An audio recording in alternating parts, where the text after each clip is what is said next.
So I'd like to give a little bit of a personal testimonial, I guess, to the benefits of medical astrology. So, um, long story short, I've, for years and years, even after I've asked different medical professionals, why I get this weird stabbing pain every once in a while when I breathe, when I inhale and exhale, because I am asthmatic, and I do have a Gemini rising with Chiron on the first house, but I occasionally would just get like a weird, like, stabbing pain, like a pin pain right there. And nobody ever knew, and I couldn't even find anything online about it.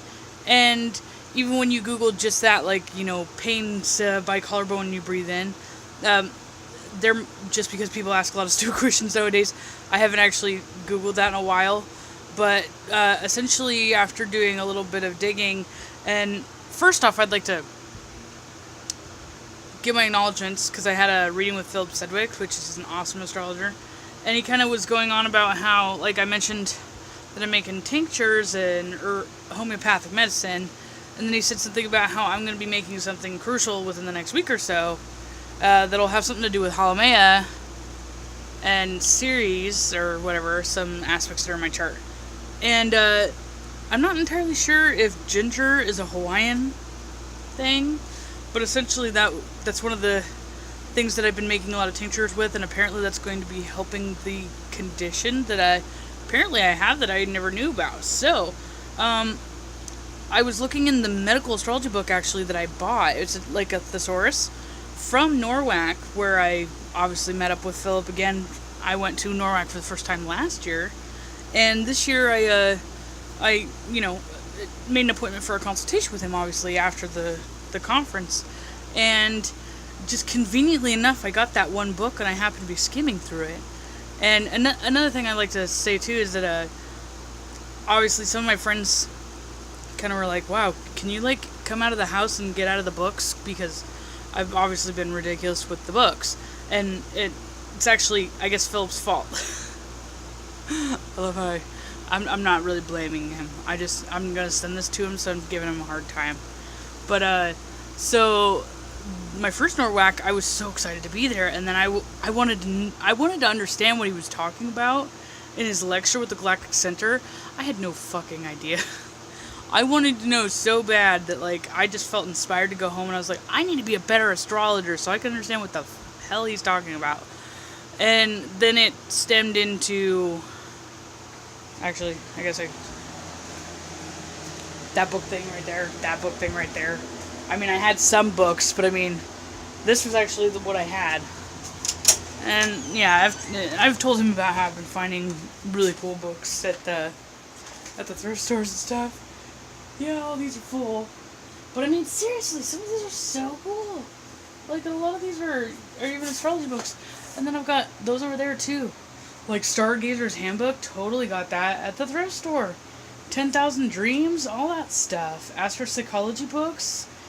Seriously, Distant Healing, all kinds of stuff. Then I got that stuff over there too. Yeah, so it's kind of been out of control, but... So, Philip, it's kind of your fault. But I've pretty much had my nose in a book since the previous Norwalk. And, so yet again, I go to Norwalk. Luckily, I actually understood most of what he was talking about this year. But, I ended up buying that book. Actually, that book's in the bathroom. And, it ended up again, like I'm saying, there's my other books. God, I'm starting to be a hoarder. He might take a second guess at it, or a second thought about, telling me I could keep getting more books. But I swear, I'm not going out and hunting for them. I'm just finding them. It's just happening. I did go out and hunt for the bookcase, so. But anyway, so I'm getting sidetracked. So, right now with transits, there's the Sun opposition with Saturn, which usually tests your health or any kind of long-term conditions usually flare up, chronic issues.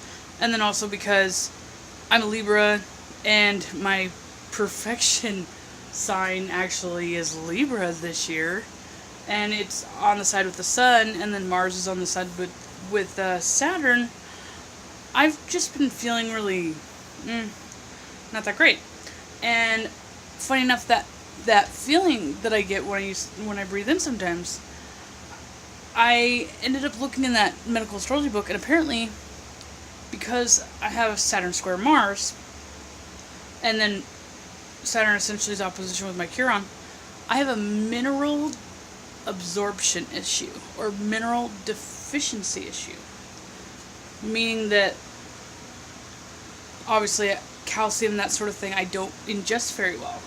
Since Saturn-Neptune square happened, I stopped eating fish and everything because of the toxicity in the ocean. I've been really, really paranoid, too, about eating a lot of produce and stuff. So essentially, I've started suffering from chronic malnutrition within the last 6 months or so. And now, the last day or so, I started getting this tenderness right here in my jugular. And I guess it's my upper jugular and then my deep cerebral jugular that was hurting the most. And now I know the anatomy of that. And then I also know that part of your jugular or whatever, your lymph nodes, is under your armpit, which I always get that pinch right there. And easily my leg or my foot can fall asleep when I'm sitting down. And that's circulation issues due to iron deficiency. And iron deficiency goes hand in hand with calcium deficiency. And it makes total sense. So I started to feel even more and more weak, and I was just wow. And I was and then I looked up more about the whole lymph nodes, and then I looked up, some signs of iron deficiency. And one of them was, one of the lymph nodes, pressure points, was right here. And one of the rare symptoms of it was sharp pin pains when you're breathing. Look at that. Doctors have not been able to figure that out my entire life. They still haven't figured out the weird white fizzing noise. It sounds like white noise, but it feels like a soda that was just shook up and it's fizzing in the back of my spinal cord right here, attached to my brain. I'm assuming. It's right around there. Still have yet to figure out what the fuck that is. I kind of think it has something to do with aneurysms, but I'm not going to even go there. If you heard the dialogue that I had with myself this morning, I actually recorded it just to make sure that I didn't forget anything, because I was kind of really out of it.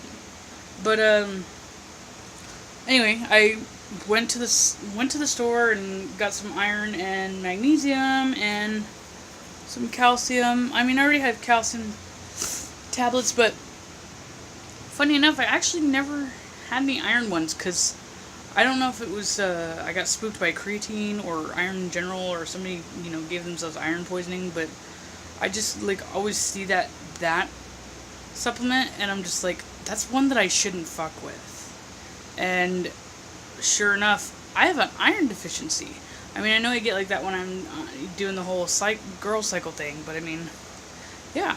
So another funny thing is that a way to boost severe iron deficiency, which is the point that I'm at, actually, because I have weak brittle nails, and they have this weird groove thing, and obviously the whole numbness, and now my jugular's hurting really bad. I'm showing significant iron deficiency, and so now I'm going to correct that. And one of the quickest ways to continue to put good amounts of iron in your body that you can absorb, because apparently 2 billion people on average have iron deficiency, and it's the most common mineral deficiency out of all of the minerals that people intake, and that people are actually likely suffering from iron deficiency without even understanding what the symptoms are, because a lot of the symptoms are back pain, shoulder stiffness, obviously soreness in the neck. I sort of think it was a thyroid thing, but it wasn't.